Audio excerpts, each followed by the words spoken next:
The circle of life. A tadpole becoming a frog, a caterpillar turning into a beautiful butterfly, a fresh-faced swabby becoming a fearsome pirate hunter. Hey. How's it going?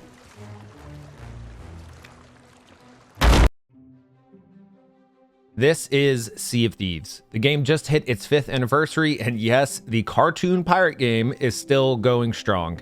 It just entered Season 9, and Rare actually just released a documentary about the game 8 years in the making. So how has this game survived so long when other multiplayer games can barely stay afloat for just 1 year? Sorry, Rumbleverse. Obviously, Game Pass is a huge part of that, but I just want to focus specifically on the gameplay loop of Sea of Thieves. Now, I'm sure many of you played the game once or twice and felt that you saw everything it had to offer. Well, if you played at launch, you likely would be right. The game had a very rocky start and honestly needed an entire extra year in the oven to be worth the price tag. Most people agreed the world was amazing and vibrant, the sailing and crew interactions were fantastic, but there wasn't much to actually do outside of a few repetitive fetch quests. However, over the years, Rare has added a ton to the game, and it is absolutely worth checking out if you have even a remote interest. Sea of Thieves does have one major problem though. It is not a beginner-friendly game at all. There's a short tutorial that was eventually added to the game, but it really only scratches the surface.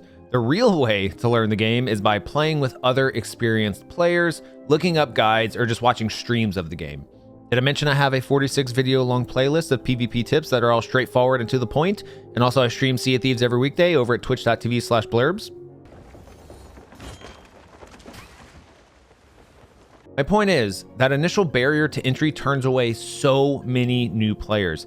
And if they are fortunate enough to break through that wall, they eventually have to face the one thing that simultaneously makes people hate this game, but is also the exact reason why Sea of Thieves works in the first place.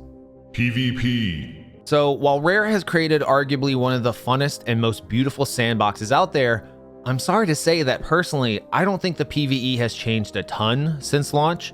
There's a tons more to do, sure, but you're still mostly just bashing skeletons with little to no technical gameplay at all. However, if you mix in the constant looming threat of other players just over the horizon, well, you've got a recipe for success. How are you today? Wow, don't answer me rude.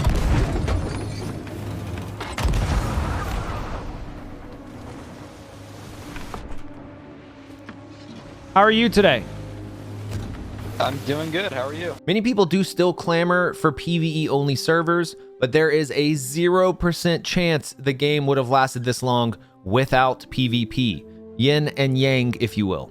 It all boils down to the life cycle of a Sea of Thieves player. You start the game knowing basically nothing, shooting skeletons and screaming your head off as your boat is attacked by a massive megalodon. Harpoon Meg! Harpoon Meg! Harpoon Meg! Holy shit! Holy shit! You collect a tiny bit of treasure, cash it in for gold, buy some sweet new threads, and go out to do it all again. But the next time, you want more gold. And eventually, you get sunk to other players and have your hard-earned loot stolen. If you pass that test of endurance and log back on to do it all over again, chances are you might play long enough to see yourself become the villain. The innocent pirate you once were soon becomes the ruthless, eagle-eyed murderer scanning the horizon for treasure-laden ships. And the unfortunate soul that becomes your target? Well, that's just the next big pirate hunter in training, and the cycle continues. Thanks for watching. My chest! I earned it!